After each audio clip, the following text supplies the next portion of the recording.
आज मेरे पास अमुक अव्यवस्था है, कल ऐसा हो सकता है कि तुम भारी से भारी सृष्टि की व्यवस्था करने वाले बन जाओ। तो क्या चाहिए? निहाल हो जाओगे, निहाल हो जाओगे। कहते अब कृत्य कृत्य भयो, निहाल हो जाओगे। ये सबकी समझ में नहीं आएगा, ये आगे की बातें हैं। हमें तो लगता है कि सबको सत्संग सुनना चाहिए, भगवत प्राप्ति के लिए ही नहीं, समाज में जीने के लिए भी सत्संग की आवश्यकता है। स्वीकृति, अगर ये स्वीकृति आप करते चले जाएं, जो श्रवण कर रहे हैं तो सच्ची मानिए, ये भ्रम खत्म हो जाएगा कि बहुत काल जब साधना करे तब ऐसी बात आती है। हम लोग तो गृहस्थ हैं, संसारी हैं, विषयी हैं, आदि आदि। आपने स्वीकृति ही आप गलत ढंग से कर रहे हैं, स्वीकृति ही आपने सही नहीं की। हम गृहस्थ हैं, हम अमुक हैं, हम सब देह भाव की स्वीकृति। प्रभु कह रहे हैं ममैवांशो, तू मेरा अंश है, मेरा बच्चा है, मेरी आत्मा है। फिर ऐसा क्यों आप स्वीकृति नहीं कर रहे कि प्रभु मेरे हैं? सच्ची मानिए प्रभु ही अपने हैं, सच्ची मानिए प्रभु ही हमें बहुत प्यार करने वाले मित्र मिल गए, नहीं तो कोई नहीं है यहां, केवल भ्रम है। मानो प्रभु की बात को मान लो, निहाल हो जाओगे। वो इसीलिए बोल रहे हैं, इसीलिए बोल रहे हैं कि हम निहाल हो जाए, परमानंद में मगन हो जाए। प्रभु अर्जुन जी को कह रहे हैं, सुख दुखे समय कृत्वा लाभा लाभो जया जयो। ये कर्म भूमि है, हमारा यहां जन्म हुआ है। अपने शुभ और अशुभ दोनों कर्मों को मिटा करके वो परम लाभ जो किसी कर्म से नहीं होता वो हम करें। वो कौन सा कर्म है जो हमें परम लाभ देगा? तो कह रहे हैं जय और पराजय में समान भाव रखना ही वो समता रूपी महान धर्म है जो तुम्हें बचा लेगा। बड़े से बड़ा शुभ कर्म भी फांसी ही है, चाहे सोने की जंजीर से फांसी लगाओ और चाहे रस्सी से फांसी लगाओ, मरोगे तो है ही। ऐसे शुभ कर्म भी फांसी ही है, लोक लोकांतर में भटकना होता है, विश्राम नहीं होता। और अशुभ कर्म तो है ही, कहना क्या है उसको? हर शरीरधारी से ये दो प्रकार की क्रियाएं होती ही हैं। कहीं ना कहीं शुभ कर्म होता है, कहीं ना कहीं अशुभ कर्म। कोई ऐसा नहीं है जो इन दोनों कर्मों से युक्त ना हो। बड़े बड़े ज्ञानी जनों के शरीर के द्वारा भी ये दो क्रियाएं हो जाती हैं, पर वो अपने को अलग कर चुके हैं, वो अपने स्वरूप में स्थित हैं, कर्ता भाव रहित हैं। इसलिए ना शुभ उनका स्पर्श करता है, ना अशुभ स्पर्श करता है। वो जान के कोई क्रिया नहीं कर रहे, संकल्प करके क्रिया नहीं कर रहे, स्वाभाविक हो रही। अब उसमें कुछ भी ऐसी घटना घट जाती है तो उसके वो करता नहीं है। इसलिए कहा गया कि जो आत्मज्ञानी महापुरुष है, अगर उसके द्वारा बड़े से बड़ा शुभ कर्म हो जाए तो कोई उसका पुण्य फल नहीं होता, और बड़े से बड़ा कोई पाप कर्म बन जाए तो उसका कोई अपराध नहीं होता, क्योंकि कर्ता भाव से रहित है। ये सबकी समझ में नहीं आएगा, ये आगे की बातें हैं जहां अहंकार समर्पित हो जाता है। कैसे नहीं उसको अपराध लगेगा? उसके शरीर के द्वारा हो रहा है। तो जैसे हमारे इस प्रदेश में जितने भी प्राणी वास करते हैं, फिर देश में, फिर हमारे विश्व में, तो हम एक प्रदेश से लेते हैं, कितना अशुभ कर्म होता है और कितना शुभ कर्म होता है। क्या आपको दोनों का दंड मिलता है या पुरस्कार मिलता है? या आपको हर्ष होता है या शोक होता है? या सुख होता है या दुख होता है? नहीं होता। क्यों नहीं होता? क्यों? हमारा संबंध नहीं। हो तो रहा है, शुभ अशुभ कर्म हो रहा है प्रदेश में, देश में, क्योंकि कोई भी शरीरधारी कर्म किए बिना रह नहीं सकता। और जो शास्त्र सम्मत कर्म करते हैं वो भगवत मार्ग के पथिक होते हैं। वो साधारण उनकी गणना नहीं आती शुभ अशुभ में, वो तो भगवत धर्म का पालन करने वाले होते हैं। वो तो महात्मा होते हैं, भक्त जन होते हैं, प्रेमी जन होते हैं। वो त्रिगुणातीत अवस्था की तरफ उनकी गति होती है। पर साधारण प्राणी प्रायः क्रिया किए बिना रह नहीं सकता। क्रिया होती है, और क्रिया जब अहम से होती है तो कहीं ना कहीं लाभ बुद्धि, सुख बुद्धि होती है। इसके कारण वो ये समझ नहीं पाता है कि धर्म है कि अधर्म है, और बढ़ता चला जाता है। कहीं खूब पापाचरण होते हैं, कभी कोई संयोग बन गया तो पुण्याचरण भी होते हैं। लेकिन आपको क्या फर्क पड़ता है? पूरे विश्व में दोनों प्रकार के कर्म हो रहे हैं, आपको क्या फर्क पड़ता है? कुछ नहीं। क्यों? क्योंकि उसका हमारा कोई संबंध ही नहीं है। समझ लीजिए। तो ऐसे ही विश्व का एक ये नमूना है, स्थूल शरीर, सूक्ष्म शरीर और कारण शरीर।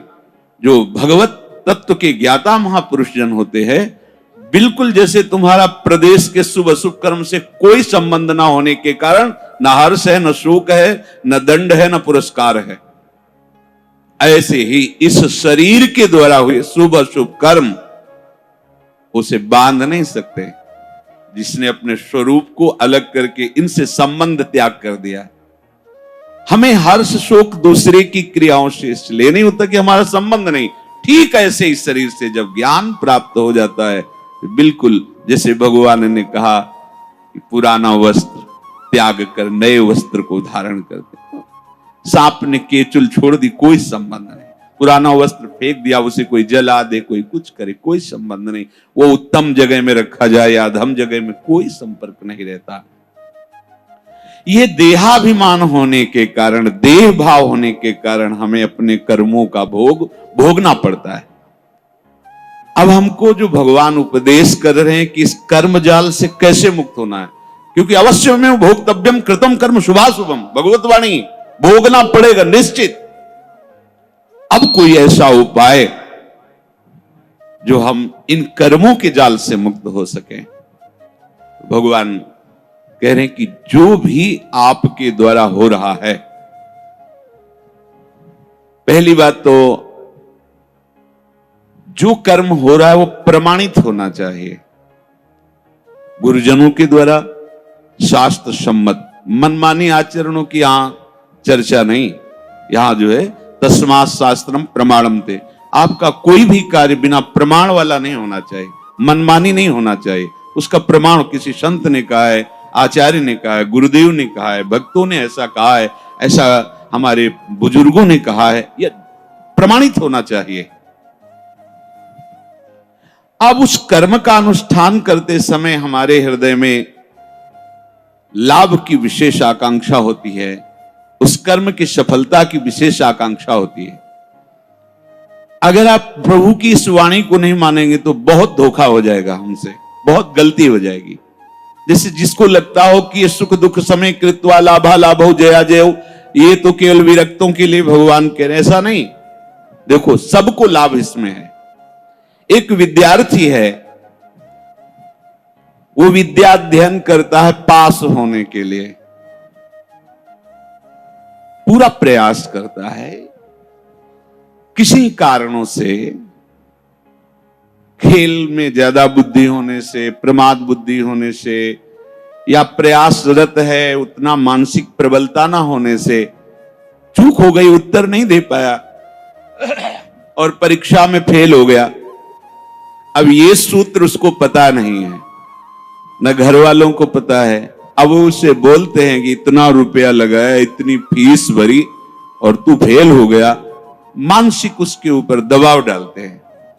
वो शास्त्र ज्ञान से रहित, विवेक रहित बालक विचार करता है, घर वाले भी असंतुष्ट हैं और पास भी नहीं हो पाया, अब क्या करे?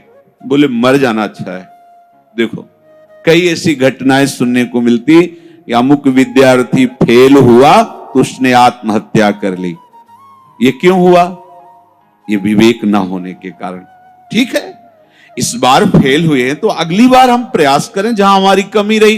अगली बार भी फेल होते हैं तो केवल पढ़ करके, विद्या या अध्ययन करके ही जीवन रखना होता है क्या? अगर विद्या नहीं है तो वो जीवन नहीं है। अरे भाई ऐसा नहीं है, जीवन नष्ट करने का अधिकार तुम्हारा नहीं। किसी कार्य में असफलता होने पर अगर हम अपने जीवन को नष्ट कर देते थे तो बहुत बड़ा अपराध बन गया, बहुत बड़ी दुर्गति का कारण बन गया। हमें जो अवसर मिला था उन्नति का, हम अवनति में बदल दिया, बहुत बड़ी हमारी पराजय हो गई। इसलिए समता आना अति आवश्यक है। हमें तो लगता है कि सबको सत्संग सुनना चाहिए, भगवत प्राप्ति के लिए ही नहीं, समाज में जीने के लिए भी सत्संग की आवश्यकता है। आसुरी बुद्धि पशुता का नाश करने के लिए सत्संग समर्थ है। एक किसान है, हजारों रुपए लगा करके मेहनत करके, बहुत बड़ी मेहनत होती किसान की, बहुत मेहनत होती, बहुत बड़ा तपस्वी होता, वो जान नहीं पाता है अज्ञान की धरा में होने के कारण।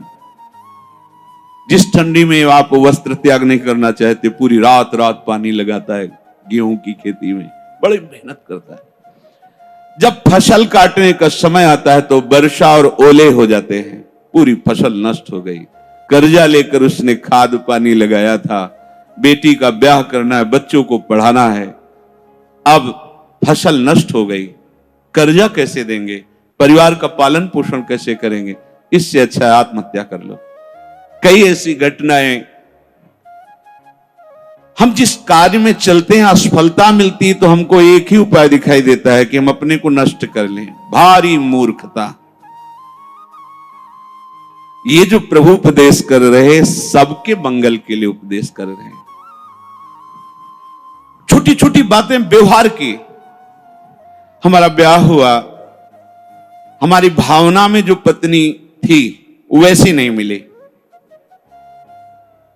अब हम जो सफलता चाहते थे इस क्रिया में, उस सफलता, अब द्वेष शुरू, विषमता आ गई।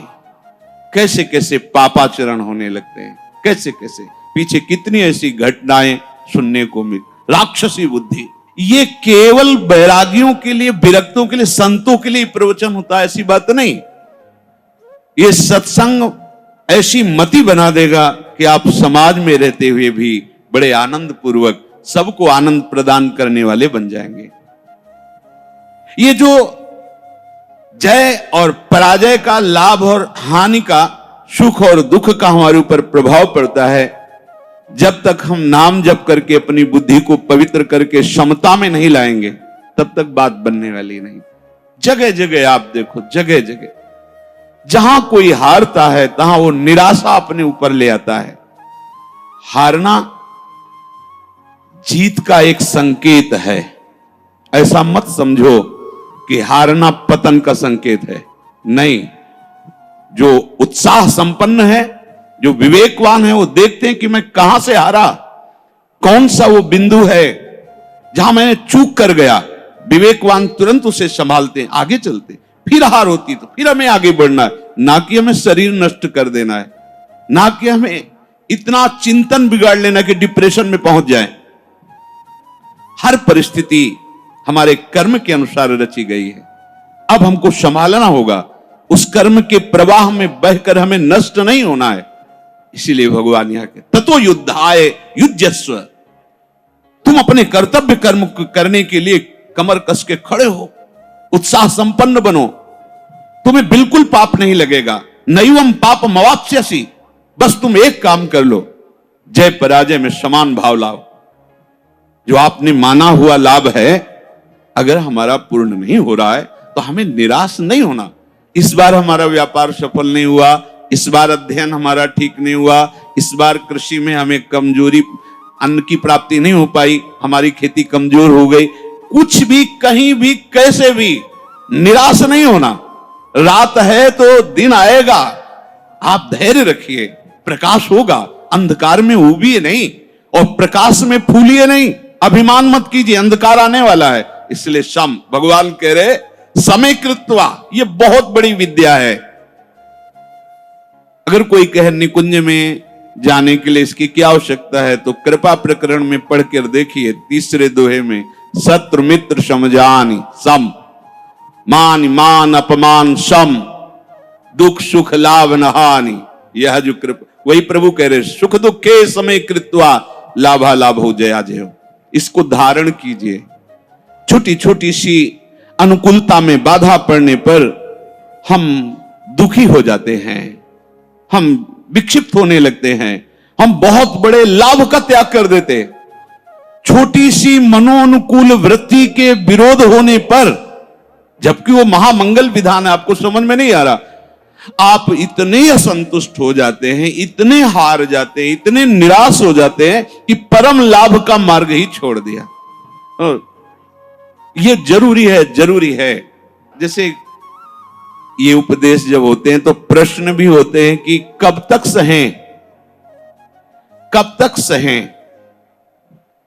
जब तक भगवत प्राप्ति नहीं हो जाती, जब तक भगवत साक्षात्कार नहीं हो जाता, तब तक आप सहो। सहत सहत बाढ़े भगति। इसका परिणाम क्या होगा? हम तो बड़ा दुख सह रहे हैं, अपमान सह रहे हैं, विषमता सह रहे हैं, इसका परिणाम क्या होगा? भगवान कह रहे बिल्कुल निश्चिंत रहो, महाभय से तुम्हारी रक्षा निश्चित यही कर लेगा। समता, किसी के आशीर्वाद की जरूरत नहीं है। ऐसा ते विहिता सांख्ये बुद्धिर्योगे त्विमां शृणु बुद्ध्या युक्तो यया पार्थ कर्म बंधम प्रहास्यसि संतुष्टायेन केनवा। ये कला सीखनी पड़ेगी, ये कला स्वीकृति करनी पड़ेगी, नहीं आप आगे परमार्थ में नहीं बढ़ पाएंगे। हर तरह से अपने को प्रसन्न रखने की चेष्टा रखो, विवेक के द्वारा, किसी वस्तु व्यक्ति स्थान के द्वारा प्रसन्न करने की नहीं, आंतरिक विवेक के द्वारा, बाह्य कोई साधन नहीं। इसके लिए कैसी भी परिस्थिति हो, यदि आपने प्रभु को स्वीकार किया है तो आप प्रसन्न रह सकते हो, क्योंकि हमारे प्रभु विद्या के समुद्र हैं, ज्ञान के समुद्र हैं, प्रेम के समुद्र हैं, ईश्वरी के। क्या चाहिए? बिना पढ़े समस्त विद्या प्रकाशित हो जाती है। ब्रह्मा जी किस स्कूल में गए थे? चारों वेद स्वतः स्फुरित हो रहे। किसके संकल्प से? भगवान के संकल्प से। समस्त सृष्टि की जितनी भी कलाएं हैं सब ब्रह्मा जी से तो प्रकट हुई हैं। कहां सीखा ब्रह्मा जी ने? प्रभु के संकल्प से। वही तुम्हारे भी हृदय में संकल्प जागृत हो जाएगा। मूकम करोति वाचालम पंगुम लंघयते गिरिम यत् कृपा तमहम वंदे परमानंद माधवम। आज मेरे पास अमुक अव्यवस्था है, कल ऐसा हो सकता है कि तुम भारी से भारी सृष्टि की व्यवस्था करने वाले बन जाओ, क्योंकि तुम्हारा स्वामी अनंत ईश्वर संपन्न है। इस बात को लेकर के वो इस समता को धारण कर सकता है।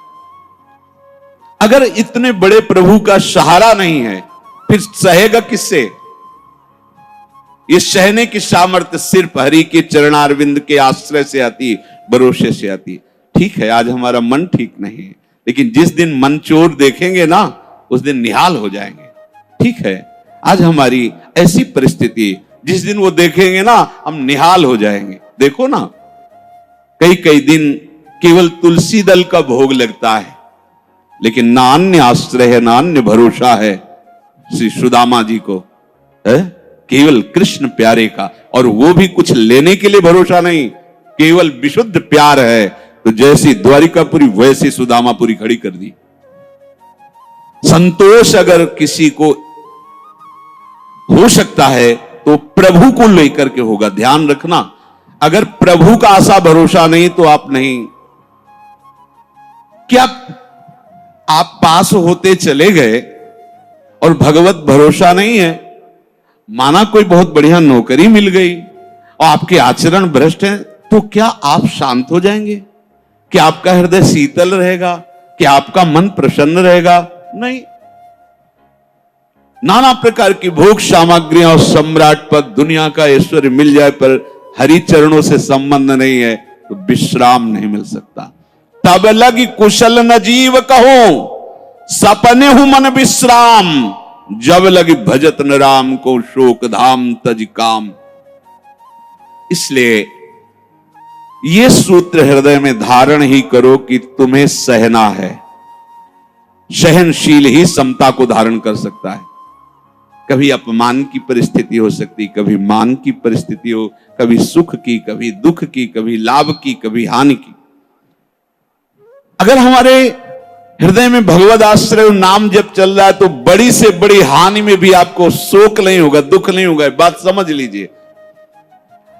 अपने को पता है कि मेरे प्रभु के चरणों को महालक्ष्मी सहलाती रहती है। हमारे पास वस्त्र भी नहीं, भोजन भी नहीं, वास भी नहीं, पर मुझे पता है मेरा मालिक कैसा है। अपार ऐश्वर्य का स्वामी है। जिस दिन नजर हुई निहाल हो जाएंगे, दूसरे की तरफ वो ताकता नहीं। उस परिस्थिति में भी, ये हम सकामी भक्ति की बात कर रहे हैं, उस परिस्थिति में भी वो मस्त रहता है। जिस दिन मालिक की नजर हो जाएगी निहाल हो जाएंगे। अगर प्रभु का भरोसा नहीं है तो ये कोई भी बात धारण नहीं होगी, क्योंकि संसार के प्रवाह में तुम बहते चले जाओगे। टिकने के लिए तो कुछ होना चाहिए ना। तो ये गोरे चरणारविंद ऐसे हैं हमारे आराध्य देव की, कि इनका भरोसा लोगे तो निहाल हो जाओगे। निश्चित हर कदम आपका विश्वास प्रबल होता चला जाएगा। कैसे तुम्हें बताएं, लोगों को लगता है कि जितनी सांसारिक चेष्टाएं हैं, अगर ऐसा नहीं होगा तो ऐसा नहीं हो सकता। आप सच्ची समझो, केवल उनकी मुस्कुराहट से अनंत ब्रह्मांडों को रचने वाली माया प्रकट हुई, किसी दूसरे का सहयोग नहीं है। सच्ची वालों, वो क्या नहीं कर सकते। गरुड़ जी महाराज बड़े बड़े हजार हजार फण वाले सर्पों को ऐसे चीर के खा जाते हैं, और उनकी नजर हो जाए तो सांप का बच्चा गरुड़ को लील जाएगा। सांप का बच्चा गरुड़ को लील जाएगा। उनकी नजर हो जाए, अपार सामर्थ्यशाली मेरे हरि। अगर इनका भरोसा ले तो फिर आप ये धारण नहीं कर पाओगे। कौन सा ज्ञान ऐसा है जो हरि चरणों का आश्रय लेने वाले के हृदय में स्फुरित ना हो जाता हो। यह तो एक निमित्त मात्र होता है। जो स्वयं स्फुरित होता है वो हरि पढ़ाते हैं अंदर से बैठ करके, तभी वो माया के बंधनों से मुक्त हो। ये विश्वास मानो, चाहे आप गृहस्थ हो, चाहे विरक्त हो, विद्यार्थी हो, व्यापारी हो, किसान, कोई भी हो, बिना हरि का आश्रय लिए आप विश्राम को प्राप्त नहीं हो सकते। आप सुख चैन के लिए जीवन व्यतीत कर देते हैं, लेकिन कहीं सुख चैन नहीं मिलता। आप हरि आश्रित हो जाओ, क्या चाहिए निहाल हो जाओगे, निहाल हो जाओगे। जैसे कहते अब कृत्य कृत्य भयो, निहाल हो जाओगे। आज तक कोई ऐसा उदाहरण नहीं हुआ कि प्रभु का आश्रय लिया हो और वो ये विचार करके कहे कि धोखा हो गया, हमारा जीवन व्यर्थ चला गया। ऐसा नहीं, आज तक नहीं।